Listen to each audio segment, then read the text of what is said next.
ఎవరు? నేను సేవియర్, వీడు జేమ్స్, వాడు ఆంటోనీ. చెప్తే మీకే తెలుస్తుంది. మేము నాన్సీ బ్రదర్స్. కంగారు పడొద్దు. నాన్సీ చెప్పినందువల్లే మేమందరం ఇక్కడికి వచ్చాం.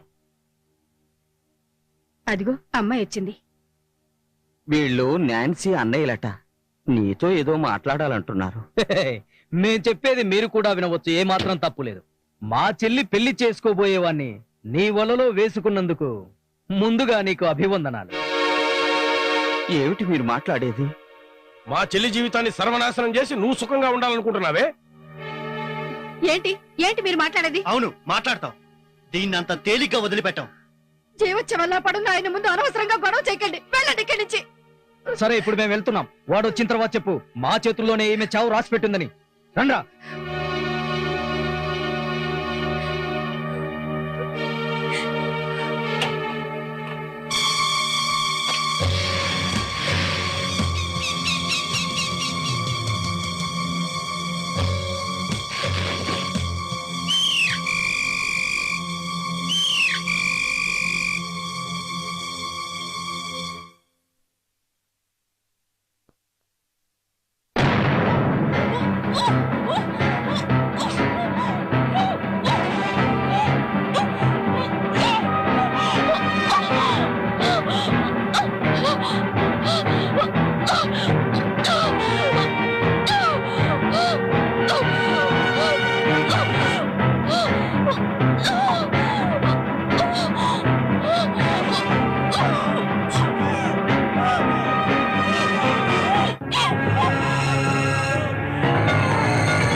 శ్రీజ ఎక్కడ?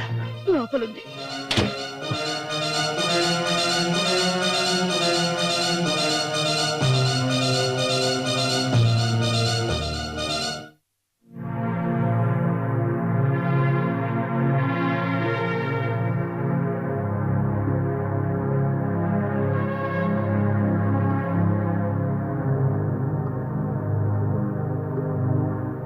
ఎందుకమ్మా ఇలా చేశావు? నన్ను కాపాడడం కోసమే అయితే. నువ్వు లేకుండా నేను బతకగలను అనుకుంటున్నావా? అన్నయ్య, నేను తాగలేదు. మరి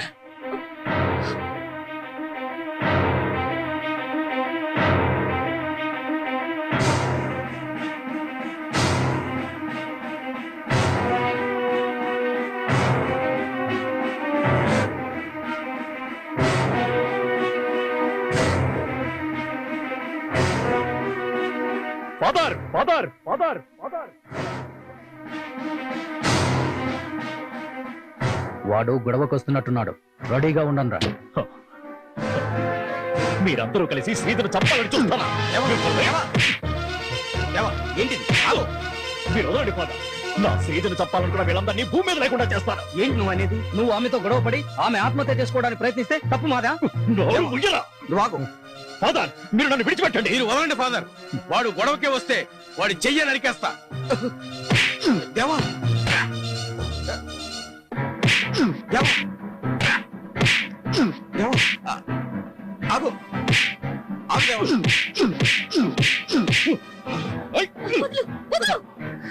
నాన్సీ, నువ్వు తప్పుకో.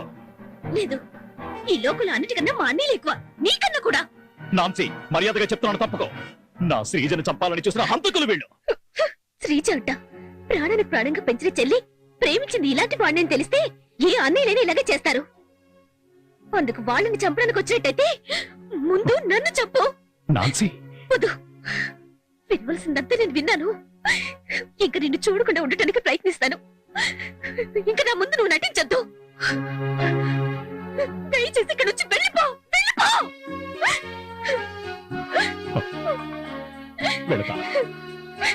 వెళ్ళిపోతాను, కానీ వెళ్లే ముందు ఒక్క మాట. ఇంకా ఎవరైనా నా శ్రీజ జోలికి వచ్చినట్టు నాకు తెలిసిందో వాళ్ళని ముక్కలు ముక్కలుగా నరికేస్తాను. అది తెలుసుకొని ప్రవర్తించండి.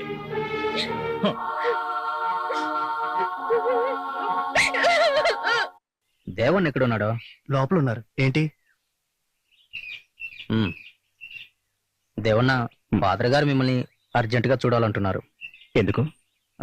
అది విషయం ఏంటో చెప్పు. Nancy Nancy? ఆ అమ్మాయి అన్ని వదిలేసి నన్గా చేరడానికి నిర్ణయించుకుంది.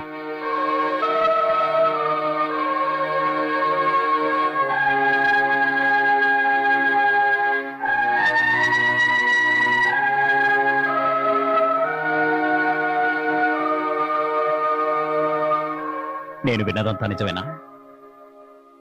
చెప్పు, నేను విన్నది నిజమేనా? నిజమే. వద్దు, నువ్వు అలా తొందరపడి ఒక నిర్ణయం తీసుకోవడానికి నేను ఒప్పుకోను. వద్దు, నన్నెవరూ ఆపడానికి ప్రయత్నించొద్దు. దయచేసి ఇంక నన్ను చూడటానికి రావద్దు. నాన్సీ, అవును, నేను ఇప్పుడు పాత నాన్సీ కాదు. జరిగిందంతా ఒక పీడకాలనుకుంటున్నాను. నీ మంచి కోసం నేను ఇప్పుడు ప్రార్థిస్తాను. చాలు.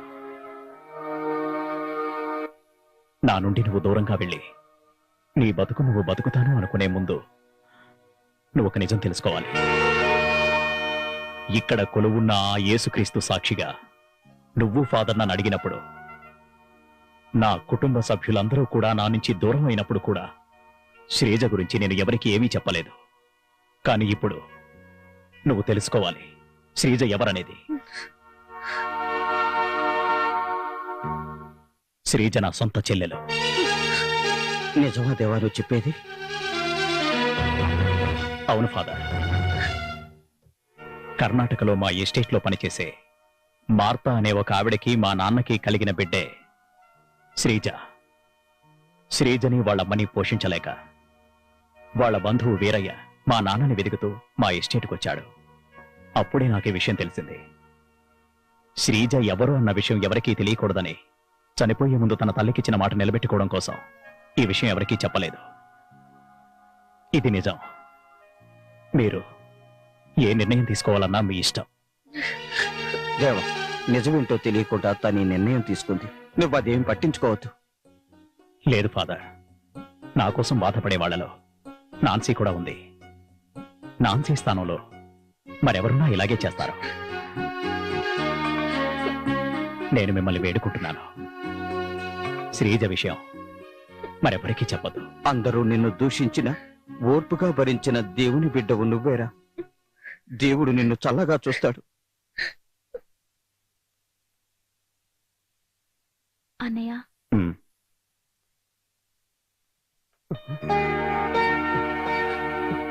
తమ్ముడు, పాపా, జరిగిన నిజాలన్నీ నాన్సీ ఇందాకే చెప్పిందయ్యా. జరిగిందంతా మర్చిపో, మమ్మల్ని క్షమించు. ఏంటన్నయ్యా ఇది? ఎందుకురా ఈ విషయాన్ని మాకు చెప్పకుండా దాచావు? కావాలని చేశానన్నయ్య.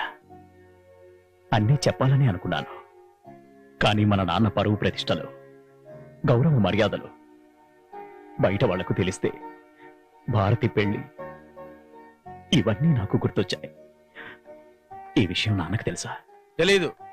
తెలియకూడదు. తెలియాలి. నాన్నగారికే కాదు అందరికీ తెలియాలి ఏమో మన చెల్లి అని. వీటన్నింటికీ కారకుడైన మధుకే గుణపాఠం చెప్పాలి.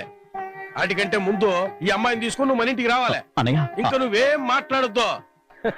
ఈ ఊళ్ళో ఉన్న అన్ని ఏనుగులు తీసుకొచ్చి ఊరేగింపుగా మిమ్మల్ని తీసుకెళ్తాను. అప్పుడు మీరే చూస్తారుగా.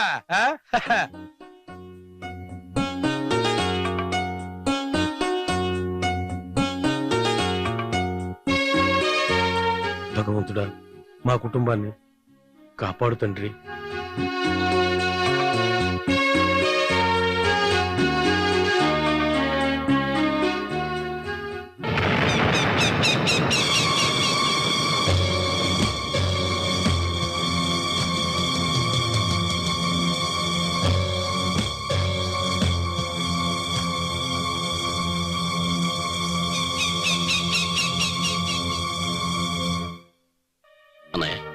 ఏంటిలా చూస్తున్నావు? వద్దు, నువ్వింకా నన్ను అలా పిలవద్దు. మా ఇంటి పరిసరాల్లో కూడా నువ్వెక్కడా కనపడకూడదు. అరే నేనేం చేశాను నన్ను అంటున్నారు? నాకేం అర్థం కావట్లేదు. అన్ని వివరంగా చెప్తాను. నా తమ్ముడిని ఇంట్లోంచి బయటికి పంపించింది నువ్వు చేసిన కుట్ర వల్లే కదా.